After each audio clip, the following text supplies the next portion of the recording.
and welcome to a brand new episode of Twinkle Cloud, your favorite cloud-based talk show of all things about cloud computing. In today's episode, we'll be talking about the recently held event of Salesforce in San Francisco, California, USA, the Dreamforce. I'm Jumpy Santos, and I'm with my outstanding co-host, Mr. PM Mercado. Thank you, Jumpy. IPC is very lucky to attend Dreamforce, and today we're going to talk with Miguel Bardos of IPC CPS and ask him about his experiences regarding how Salesforce can help companies to gain additional knowledge, learnings, and growing capabilities by using cloud. All right, we have today the Strategic Business Development Director of IPC, Mr. Miguel Bardos. Hi, Jumpy. Hi, PM. Thanks, everyone, and thank you for having me today. Thank you, Miguel, for taking some time off from your busy No schedule. Our first question is, when did you come back? Did you stay longer in San Francisco? The conference was from October 3 to 7, so that's like Monday to Friday. Mm-hmm. We arrived, myself, Brian, and Dave, and some of the Meralco Power guys. We arrived Sunday night, which was October 2, and then settled the hotel, and then that was an entire week. But after Dreamforce, though, I spent a week, had some vacation, met my parents in Chicago. So I arrived just last Monday, 4 a.m. actually, to be exact. And since because of jet lag, I was trying to catch up with some of the work as well. All right. Did you go to some outlet stores there? Went shopping? No, I did. Well, first of all, in San Francisco, it's expensive there, so forget shopping. Okay. But it is nice, though. What I was really there for was, experience the city, because the last time I was there was about 15 years ago. Oh, okay. So visit San Francisco, enjoy the site. And the good thing, aside from the Dreamforce, it was one of the biggest events in San Francisco, where they had 170,000 participants. So imagine that. The setting in that city. Yes. So the entire, hotels were booked, Airbnb people were making good money. Yeah, of course. To the yes, fact, yes. and they also had, I believe I heard that they rented an ocean liner and it was docked in the pier just to house all those delegates. Nice. So overall, a lot of people were there. It was a very lively event. The city of San Francisco did a good job in managing the traffic. It wasn't as bad as we thought it would be, at least compared to the Philippines. But also, when it ended, it was also the week where the U.S. Navy Fleet Week. So it was a very hectic week, but lots of things during that week. It was a great week for San Francisco. Yeah, it was a right? good week for them. Yeah. All right. To start, can you explain to us what made you go there? I mean, why? What made you say to yourself that for next year I want to be on that event? I want to be on Dreamforce. Right. Two things. One is part of my job is in business development, and the thrust for professional services now is to develop the ecology of Salesforce. Right. So just backtrack a bit. So Brian Dizon, he's the director for Salesforce. His job really is to expand the license base, get Yes. new clients. Yes. To sell exactly, and then that's what they're measured on against. Whereas with services, what we want is to help clients maximize their investment in Salesforce. I mean, let's face it, Salesforce is not necessarily cheap, Yes. but it's a good product. It's a very good product. It's I would consider a tier 1 product. So what we want is in professional service to not just implement that, but what else can they use Salesforce? The product itself, they have a wide product range, but more importantly, from what I found out in Dreamforce, there's an ecology of business partners who develop apps on top of Salesforce. So that it's not just a CRM per se. It has project management, it has professional services automation, it has financial, geotagging, all of these capabilities that enhances the Salesforce platform to that it is now an ERP in itself. So that's what I learned in Dreamforce and what I'm bringing back here. And again, it goes in line with my role as business development. It's really developing our business, selling professional services, and not just within Salesforce, but at the same time, other aspects or other parts of the business, how we can help our clients and customers.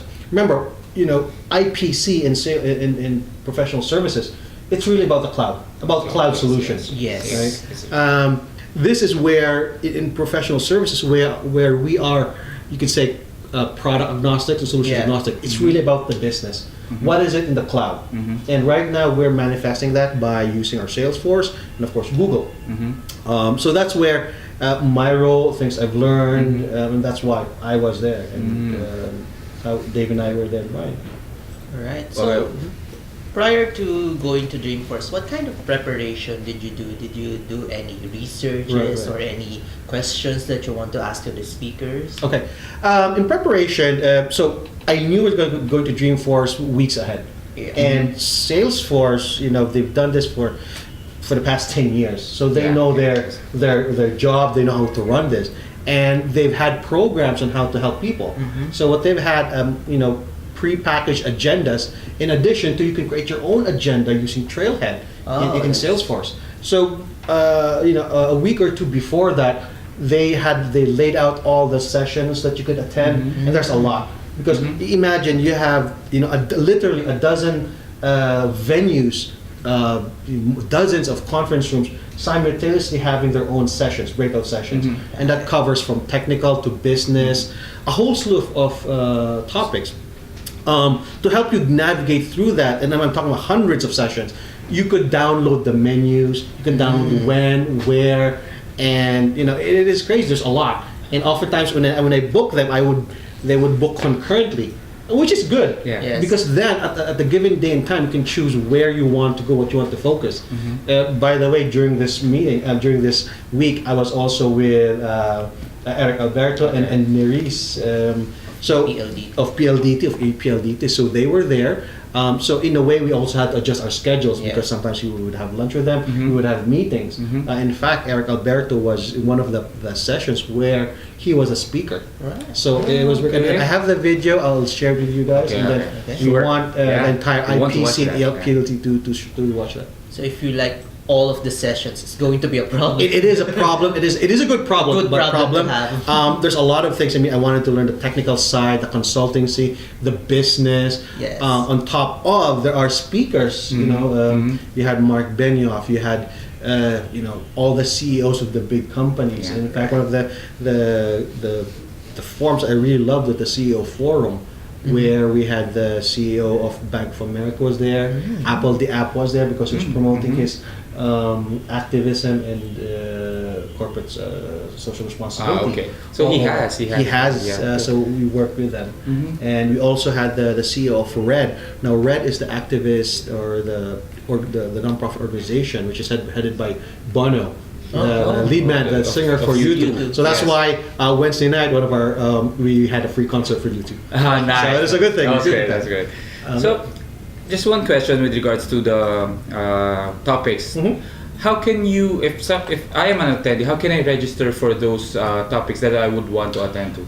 It's very easy. They had a website. They had a list of the schedule of all those courses, when and where. You just had to click. Now, some of these had limited seating, so you had to register early. Okay. And again, registering was simple as just a button or two. That was it. But even if you were unable to register, a lot of these are just walk-ins. So you just walked in. So it's allowed. You just checked, all of the courses. You just checked what you like, what you could enroll, and then at the end of there's a part there in the website where you could summarize everything. You could print out your schedule. Great. That's great. That's an easy thing to do. It is if you're very easy, attendee. and of course they use the Salesforce platform for that.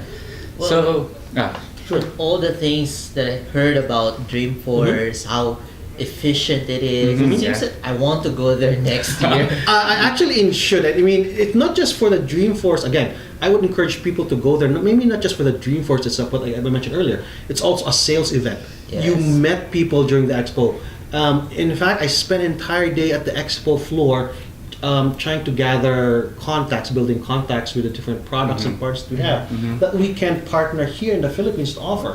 Because a lot of these companies, they're starting up, they have good products, but they don't have a presence yet in the Asia Pacific market. And the thing there is, it was also a test or a challenge for me how to sell APC. So as a personal metric, I said in 5 minutes we should be building a relationship. Meaning, I had to convince them that IPC was the partner for them in this region, whether as a reseller license or as a service implementer. And at the same time, they had to convince me that their product was worth selling. Yes. Because remember, for example, in the area of professional service automation, there's 3 or 4 different companies. So I would visit these 3 and 4 companies and like, okay, why should I partner with you given that you have competitors? At the same time, I had to convince them I would be a partner. right? Yes. So that was a challenge, a sales challenge. In fact, you guys. In fact, I want marketing to be there as well in these kinds of events. Yeah. Right? Because We would love to also. I mean, yeah. Okay. when you have the chance to listen to Bono sing. Yeah. So this is the preparation that you can get, things you can learn. And it's Yeah. not, again, it's not just a technical event there. Another question. What was your overall experience? I mean, from the moment that you came to San Francisco until the event, until the end of the event, up to the event, up to the end of the event. Definitely. I mean, Well worth it, definitely, hands down. Again, from just the Dreamforce, but San Francisco itself, it's a rich city in terms of culture, business. It is the most, I guess, the heart of tech, right? I mean, a couple of miles down, you have the Silicon Valley. Yes. San Francisco, that's the headquarters for Twitter, YouTube. Yes. In fact, a lot of companies from Silicon Valley are setting up offices in San Francisco. Of course, you have the Salesforce there. So, from the technical, from our industry's perspective, it's the center.